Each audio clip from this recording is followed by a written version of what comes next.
ଖୋର୍ଦ୍ଧା ଜିଲ୍ଲାର ବେଗୁନିଆ ବ୍ଲକ ଅନ୍ତର୍ଗତ ପୋଢ଼ାଢିଅ ସ୍ଥିତ ଭାରତୀୟ ସଂସ୍କୃତି ପରମ୍ପରା ଉପରେ ଆଧାରିତ ଓଡ଼ିଶା ସରକାରଙ୍କ ଦ୍ୱାରା ସ୍ୱୀକୃତିପ୍ରାପ୍ତ ବିଦ୍ୟାଳୟ ଭାରତୀୟ ବିଦ୍ୟାନିକେତନ ପରିସରରେ ପବିତ୍ର ଗୀତା ଜୟନ୍ତୀ ପାଳିତ ହୋଇଯାଇଛି। ସର୍ବପ୍ରଥମେ ଭଗବାନଙ୍କର ମୁଖ ନିଃସୃତ ବାଣୀ ଭାଗବତ ଗୀତାକୁ ଏକ ସୁସଜ୍ଜିତ ଆସ୍ଥାନରେ ରଖି ପୂଜା କରାଯାଇଥିଲା। 5000 ବର୍ଷ ତଳେ ଭଗବାନ ଶ୍ରୀକୃଷ୍ଣ କୁରୁକ୍ଷେତ୍ର ରଣଭୂମିରେ ତାଙ୍କର ପ୍ରିୟ ମିତ୍ର ଅର୍ଜୁନଙ୍କୁ ଜୀବନର ଜଟିଳ ପ୍ରଶ୍ନର ଉତ୍ତର ଦେଇଥିଲେ। ଜୀବନରେ ଘଟୁଥିବା ସମସ୍ତ ସମସ୍ୟା, ତାର ସମାଧାନର ଉପାୟ ଓ ଜୀବନକୁ ସଠିକ୍ ମାର୍ଗରେ ପରିଚାଳନା କରିପାରିବ କେବଳ ଏହି ପବିତ୍ର ଗ୍ରନ୍ଥ ଭାଗବତ ଗୀତା।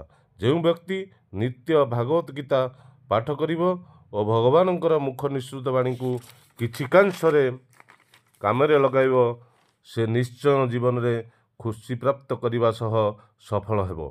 ଏହିସବୁ କଥା ଶିଶୁ ଭାଇ ଭଉଣୀମାନଙ୍କ ଉଦ୍ଦେଶ୍ୟରେ ବକ୍ତବ୍ୟ ରଖିଥିଲେ ପ୍ରଧାନ ଆଚାର୍ଯ୍ୟ ଓ ସମସ୍ତ ଗୁରୁମାମାନେ। ଶିକ୍ଷା ଦଉଛେ ସେ ସମୟରେ ଆମେ ଟିଭିରେ ବିଭିନ୍ନ ପ୍ରକାର ସିରିଏଲ ଦେଖୁଛେ, ଟିଭି ଦେଖୁଛେ, ତାହେଲେ ଆମ କେମିତି ଆସିବ ଆମ ଜୀବନରେ ଧର୍ମର ଚିନ୍ତାଧାରା? ବୁଝିପାରିଲ ପିଲାମାନେ?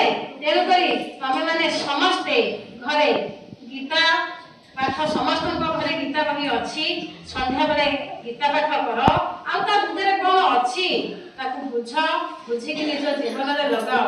ତାହେଲେ ତମେମାନେ ବଡ଼ ହେଲେ ଭଲ ମଣିଷ ହେବ, ତା ସହିତ ସୁଖ ଆଉ ଶାନ୍ତିରେ ବାସ କରିବ। ହେଲା, ମୋର ଏତିକି କହି ମୋର ବକ୍ତବ୍ୟ ସାଙ୍ଗ କରୁଛି। ଧନ୍ୟବାଦ। ତତ୍ପରେ ଗୀତା ଆବୃତ୍ତି କରାଯାଇଥିଲା ଓ ଏଥିରେ ସମସ୍ତ ପିଲା ଅଂଶଗ୍ରହଣ କରିଥିଲେ। ପ୍ରତ୍ୟେକ ଦିନ ଭାଗବତ ଗୀତା ପାଠ କରିବାକୁ ପିଲାମାନଙ୍କୁ ପରାମର୍ଶ ଦେବା ସହ ଅଭିଭାବକମାନେ ପିଲାମାନଙ୍କୁ ଏ କ୍ଷେତ୍ରରେ ଉତ୍ସାହିତ କରିବା ପାଇଁ ପରାମର୍ଶ ଦେଇଥିଲେ। ପିଲାମାନେ ମଧ୍ୟ ଏହି ପରାମର୍ଶକୁ ଅକ୍ଷରେ ପାଳନ କରିବେ ବୋଲି ପ୍ରତିଶ୍ରୁତି ଦେଇଥିଲେ। ପ୍ରତ୍ୟେକ ଦିନ ପ୍ରାର୍ଥନା ସମୟରେ ଏହି ଭାଗବତ ପାଠ କରାଯାଏ। ଏହି କାର୍ଯ୍ୟକ୍ରମରେ ବିଦ୍ୟାଳୟର ସମସ୍ତ ଗୁରୁମା, ପ୍ରଧାନାଚାର୍ଯ୍ୟଙ୍କ ସହ ପୁରାତନ ଛାତ୍ର ବିଶାଲ, ଆକାଶ ସହଯୋଗ କରିଥିଲେ। ବିଦ୍ୟାଳୟର ପ୍ରଧାନ ଆଚାର୍ଯ୍ୟ ଆଗାମୀ 15 ତାରିଖ ରବିବାର ଦିନ ଆମ୍ଭ ବିଦ୍ୟାଳୟରେ ଏକ ରକ୍ତଦାନ ଶିବିର ଅନୁଷ୍ଠିତ ହେବ। ଏହାର ଉଦ୍ଦେଶ୍ୟ ହେଲା ସ୍ୱେଚ୍ଛାକୃତ ରକ୍ତଦାତାମାନଙ୍କୁ ଉତ୍ସାହିତ କରିବା ଓ ରକ୍ତାଭାବକୁ ଦୂର କରିବା ଉଦ୍ଦେଶ୍ୟରେ ରକ୍ତଦାନ ଶିବିର ଅନୁଷ୍ଠିତ ହେବ ବୋଲି ସେ ସୂଚନା ଦେଇଥିଲେ।